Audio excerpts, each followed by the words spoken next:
This bulletin is brought to you by Waddi University. Good evening, Himachal.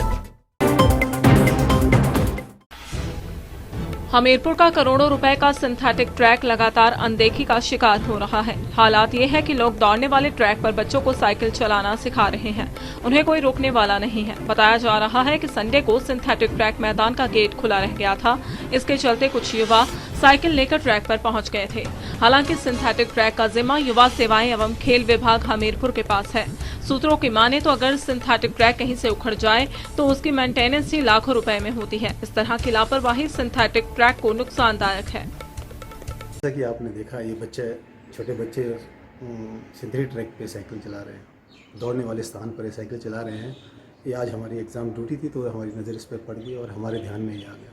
अन्यथा मुझे ऐसा लगता है कि जिस प्रकार से ये ग्राउंड खुला हुआ है, ओपन फॉर ऑल किया हुआ है और इसको देखने वाला कोई नहीं है, तो हो सकता है कल को स्कूटी वाले या और मोटरसाइकिल चलाने सीखने वाले इस ग्राउंड में आए। ये जो सिंथेटिक ट्रैक है करोड़ों रुपए के लागत से बना हुआ है और भारतवर्ष में कई ऐसे प्रदेश हैं जिनके पास अपना एक भी सिंथेटिक ट्रैक नहीं है।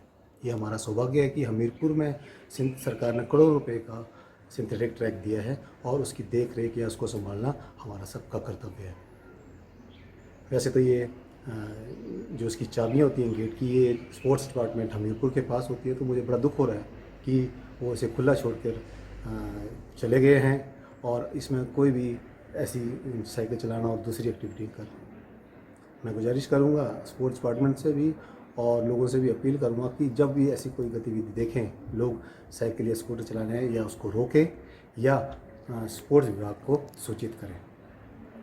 आमतौर पर देखा गया है कि लोग कुत्ते घुमाने भी ग्राउंड में आते हैं, तो ये कर्तव्य बन जाता है सभी का।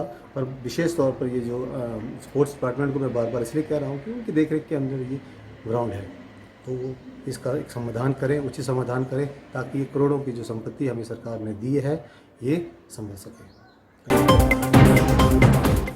नगर पंचायत भोटा वार्ड नंबर 3 में एक घर में दोपहर 3:15 बजे अचानक आग लग गई। आग की लपटें देखकर आसपास के लोग इकट्ठा हो गए और आग को बुझाने का प्रयास करने लगे। सूचना मिलने पर भोटा पुलिस चौकी के कर्मचारी भी मौके पर पहुंचे। कड़ी मशक्कत के बाद आग पर काबू पाया गया।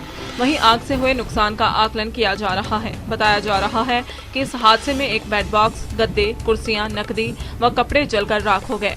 अगर समय रहते आग पर काबू नहीं पाया जाता तो बड़ा हादसा हो सकता था। फिलहाल आग लगने के कारणों का पता नहीं चल पाया है।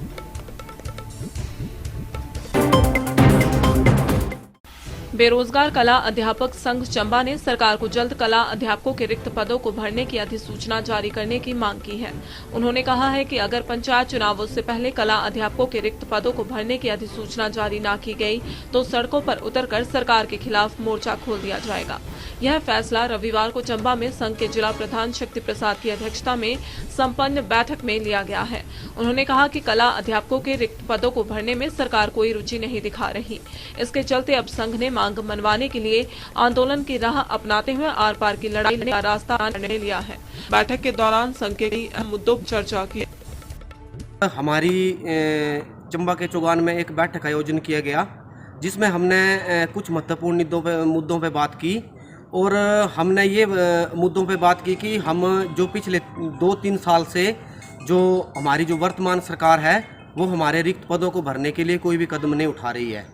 तो जब भी हम मुख्यमंत्री जी से या शिक्षा मंत्री जी से या किसी भी अन्य मंत्री जी से मिले हैं तो ये हमें हर बार सिर्फ आश्वासन ही देते हैं कि जी आपके पदों को भरने के बारे में बहुत ही हम उचित कदम उठाने जा रहे हैं। लेकिन पिछले 2 साल से हमारे जो रिक्त पद चले हुए कला अध्यापक के उनको भरने के लिए सरकार के द्वारा से कोई भी कदम नहीं उठाया गया है। इसलिए आज हमने ये निर्णय लिया हुआ है कि यदि जो पंचायती राज के जो इलेक्शन है, अगर इसकी आचार संहिता लगने से पहले जो वर्तमान सरकार है अगर वो हमारे रिक्त पदों को भरने के लिए कोई सूचना जारी नहीं करती है तो बेरोजगार कला अध्यापक संघ जो सड़कों पर उतरेगा।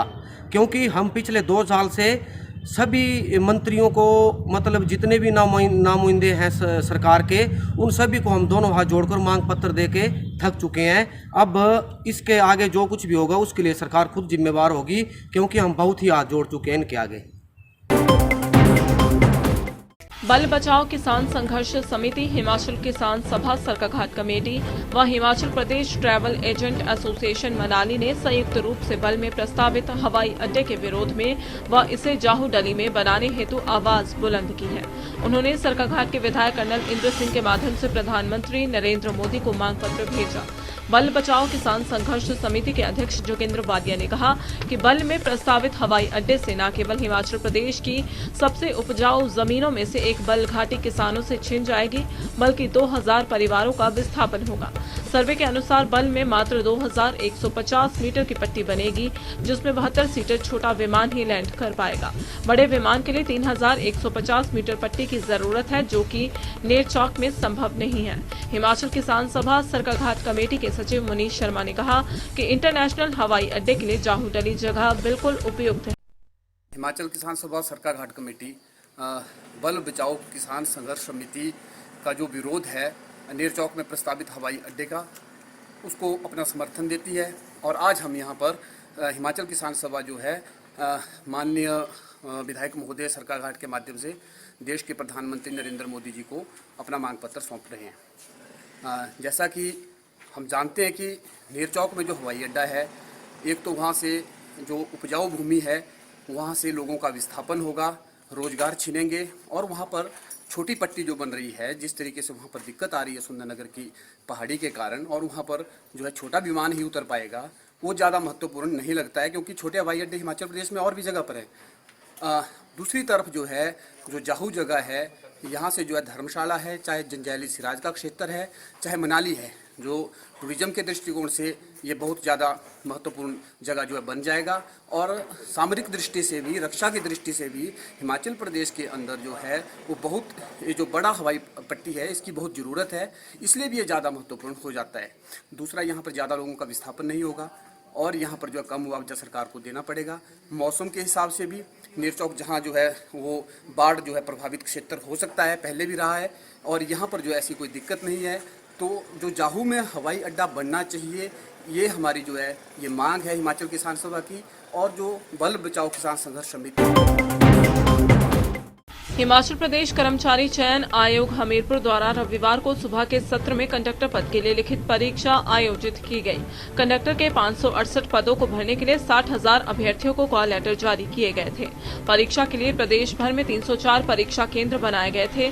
कंडक्टर भर्ती लिखित परीक्षा सुबह 10 बजे से 12 बजे तक आयोजित की गई। अभ्यर्थियों की परीक्षा केंद्र में सबसे पहले थर्मल स्कैनिंग की गई, उसके बाद उनके हाथ सैनिटाइज करवाए गए। उसके उपरांत ही अभ्यर्थियों को परीक्षा केंद्रों में सोशल डिस्टेंस के तहत बिठाया गया था। हालांकि शाम के समय क्लर्क पद की परीक्षा प्रदेश के 220 परीक्षा केंद्रों में आयोजित की गई। 9 पदों को भरने के लिए 45,000 अभ्यर्थियों को कॉल लेटर जारी किए गए हैं। क्लर्क परीक्षा शाम 2 से 4 बजे तक आयोजित की गई। जो था मॉर्निंग इवनिंग 2 शिफ्ट है। मॉर्निंग में कंडक्टर्स का था 560 यहाँ पे स्ट्रेंथ अलॉट हुई है।